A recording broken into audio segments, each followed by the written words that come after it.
Pronto? Todo mundo já com o estômago forradinho, com sono. Então vamos recapitular tudo. Desde o começo, para vocês pegar o fio da meada.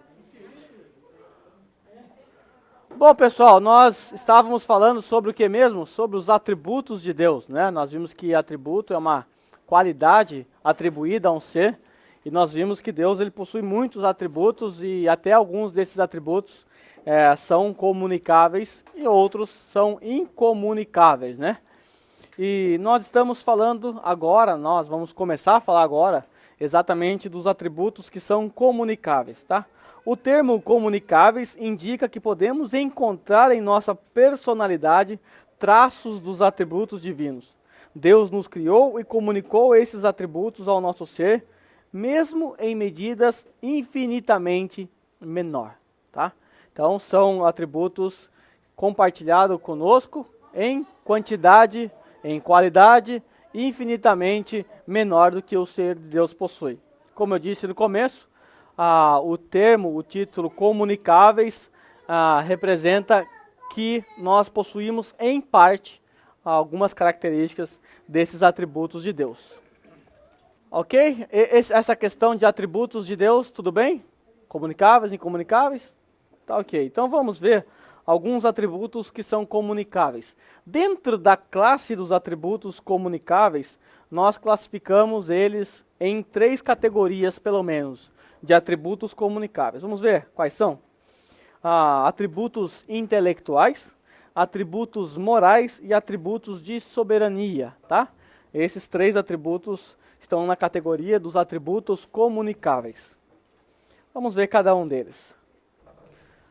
Dentro dos atributos intelectuais, nós temos o que nós chamamos de o conhecimento de Deus, tá? O conhecimento de Deus faz parte de um dos atributos que é comunicado a nós. O que é isso? Trata-se de uma perfeição divina por meio da qual ele, numa maneira completamente singular, conhece-se a si mesmo e conhece todas as coisas possíveis e reais em um ato simplíssimo e eterno.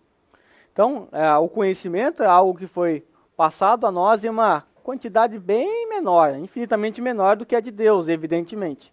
Mas, de certa forma, nós podemos ter um certo conhecimento a respeito das coisas reais, a respeito de nós mesmos e até mesmo a respeito da cognoscibilidade de Deus, que é o conhecimento de Deus que nós já vimos. O conhecimento de Deus tem, portanto, vários nomes, dependendo do objeto conhecido. Com respeito aos fatos presentes, ele pode ser chamado de simples conhecimento ou visão. Que diz respeito ao conhecimento de Deus presente, chamamos de conhecimento simples ou visão. Com respeito ao passado, podemos chamar esse conhecimento de memória. Passado, memória. Com respeito ao futuro, nós chamamos isso de presciência, o pré-conhecimento do futuro. E com respeito à universalidade, ou seja, todas as coisas dentro daquele quadro que eu mostrei para vocês, Deus conheceu o tempo do começo ao fim, de eternidade a eternidade, ou seja, a universalidade das coisas, isso nós chamamos de onisciência. Ou seja, Deus tem todo o conhecimento de todas as coisas, não há nada que ele não saiba. Ele não precisa de conselheiros, como nós vimos no texto de Romanos. Quem foi seu conselheiro? Ninguém. É uma pergunta retórica, ninguém foi seu conselheiro. Porque ele tem todo o conhecimento, ele sabe todas as coisas, por isso nós chamamos esse atributo de conhecimento de Deus, que é a sua onisciência. Veja, nós não temos onisciência, tá? É impossível possuir a onisciência com relação ao futuro. Dessa categoria da universalidade, isso aqui não chega para nós. Mas nós temos o conhecimento ou visão a respeito do passado, que é a memória, isso foi comunicado a nós. Né? A respeito do futuro, nós não temos também isso, né? A presciência não foi comunicado a nós. Então percebe que, apesar do termo comunicáveis, é bem limitado. O que vem de Deus para nós é muito pouco nesse quesito. Então, algumas coisas só, mas está enquadrado nos atributos comunicáveis, porque de alguma forma, um pouco disso aqui passou para nós, né? Pelo menos a parte de dentro, parte interna. Atributos intelectuais ainda, nós temos a sabedoria de Deus. Dizer que Deus tem sabedoria significa dizer que Ele sempre escolhe as melhores metas e os melhores meios para alcançar essas metas. Eu lembrei da Dilma agora, desculpa aí, mas é que não sei se vocês viram essa piada da Dilma, né? Nós não vamos estabelecer metas, mas quando nós alcançarmos essas metas, nós vamos dobrar as metas, né? Eu vi essas metas que não foi uma piada, né? A Dilma é uma piada, né? Eu lembrei disso aqui agora, dessas metas. Deus, então, ele tem sabedoria, né? Ele sempre escolhe as melhores metas, né? Ou seja, os planos dele é insondável, e ele vai preparar os melhores caminhos para alcançar as suas metas, né? Essa definição vai além da ideia de que Deus conhece todas as coisas, e especifica que as decisões divinas quanto ao que fará são sempre sábias, ou seja, sempre trazem os melhores resultados pelos melhores meios possíveis. Ainda que esses melhores meios possíveis, dentro da nossa ótica, muitas vezes não seja para nós algo bom. Mas o propósito de Deus, os planos de Deus, os seus decretos, ele vai cumprir cabalmente todos eles. E os meios para isso é o propósito, é o plano dele, e às vezes são meios que desagradam a gente, né? Que a gente gostaria que fosse um outro caminho, mas ele é bom, os planos dele é perfeito, e cabe a nós nos dobrar diante dele. Um Deus que tem toda a sabedoria. Como eu disse, sabedoria é comunicável a nós. Se alguém tem falta de sabedoria, então, por favor, irmãos, vamos pedir sabedoria a Deus, a gente precisa, né? Dessa sabedoria, todos nós precisamos, né? Vamos pedir. Ainda dentro desses atributos que a gente chama de intelectuais, teremos a veracidade, a fidelidade de Deus, né? Deus é verdadeiro e Deus é fiel. E nós também podemos ser verdadeiros e fiéis, né? Isso é comunicável a nós. A veracidade de Deus implica que Ele é o Deus verdadeiro.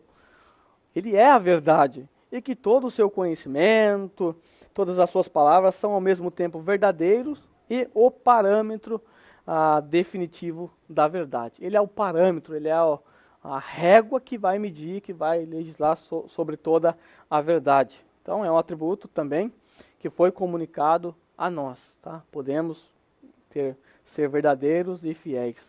Devemos, né?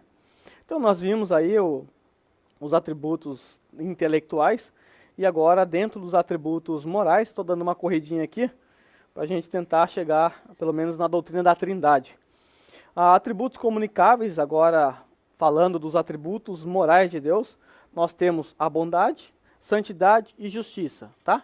3 pontos que nós devemos ter. Tudo isso é comunicável a nós. Devemos ser bons, devemos ter santidade e devemos ser justos. Tá?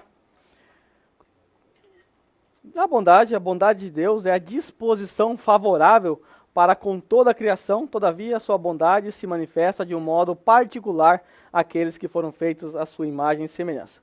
Deus é bom como um todo, tá? Deus é bom como um todo. Até mesmo para o incrédulo, Deus demonstra certa bondade. Nós vimos que um dos aspectos da revelação é as providências de Deus, né? E Deus manda suas providências até para os incrédulos. Deus manda o sol para os incrédulos, a chuva para os incrédulos. Isso é uma demonstração de uma certa bondade de Deus. Mas a bondade de Deus, ela é manifestada de forma peculiar aos seus filhos, né? Aqueles que ele escolhe a sua imagem e semelhança, ou seja, aos seus eleitos, né? E a respeito da bondade de Deus, nós temos aqui um outro campo. Nós dividimos em amor, paciência, misericórdia e graça. Tá? Esses 4 aspectos estão dentro da bondade. Um ser bom é alguém que demonstra amor para com o outro. Demonstra amor para com o próximo. Tá? Alguém que é bom é alguém que tem paciência com o seu próximo. E isso é uma prova de amor, né? Misericórdia é uma demonstração de amor. Deus não dá aquilo que nós merecemos, né? Misericórdia é Deus nos livrar do inferno. E isso foi demonstração da sua bondade. E a sua graça, Deus nos dá aquilo que nós não merecemos, a salvação. Demonstração da sua bondade. Dentro ainda desses atributos morais, nós temos o quesito de santidade de Deus. Dizer que Deus tem como atributo a santidade é dizer que ele é separado do pecado e dedica-se a buscar a sua própria honra e glória, tá? Uma irmã perguntou para mim por que em alguns locais é dito que a santidade de Deus é o atributo mais importante, é isso? Essencial de Deus, como se fosse mais destacado. Dentro daquilo que eu estava falando dos atributos, na unidade dos atributos, né? Por que eu disse a ela que os atributos, eles são pertencentes a Deus em igual, né, em unidade. Todos os atributos em igualdade. Deus não é mais amor, não é mais justiça, como eu disse. Mas por que o atributo de santidade ele aparece bastante nas Escrituras? Por causa da pecaminosidade do homem, para fazer esse contraste. Como o homem é pecador, o atributo que ressalta muito nas Escrituras é o atributo de santidade de Deus. Tá? Porque o homem é pecador. Então, para fazer esse contraste. Mas Deus é tão santo, quanto justo, quanto amoroso, quanto bondoso. Então, sei lá, todos os atributos que você pensar aí, que você aprendeu até agora, Deus é tudo isso num bloco. Tá? Ele é 100% cada um desses aí. E dentro ainda dos atributos morais, nós temos a justiça de Deus. Né? Dizer que Deus é justo é dizer que Deus sempre age segundo o que é justo. Ele mesmo é o parâmetro de justiça. Né? Ele é um Deus justo, um Deus legislador, que age com justiça. E como a gente viu na definição de Deus, ele pune os pecadores com a sua justiça santa. Então nós temos aí os atributos intelectuais, os atributos morais, e agora atributo de soberania. A vontade soberana de Deus. Né? A vontade de Deus é o atributo por meio do qual ele aprova e decide executar todo ato necessário para a existência, para a atividade de si mesmo e de toda a criação. Esse atributo tem relação com volição, com vontade. Tá? Por isso que ele está dentro do campo. Apesar da palavra soberania, somente Deus é soberano, mas ele está dentro do campo dos comunicáveis. Por quê? Porque ainda que manchado pelo pecado, nós ainda exercemos uma vontade. Por exemplo, você escolheu estar aqui hoje. Você escolheu a roupa que você viria aqui hoje. Né? Então você escolheu o que você quis hoje para hoje. Tá? Então dentro dessa soberania de Deus existe as nossas escolhas, né? As nossas responsabilidades, e tem essas escolhas. Por isso esse atributo comunicável está dentro do atributo de soberania. Não é que você pode ser soberano, sem chance de você ser soberano, mas no que diz respeito à vontade de Deus. Tá?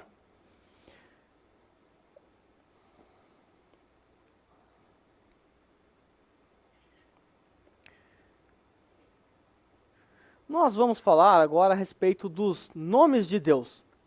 Os nomes de Deus,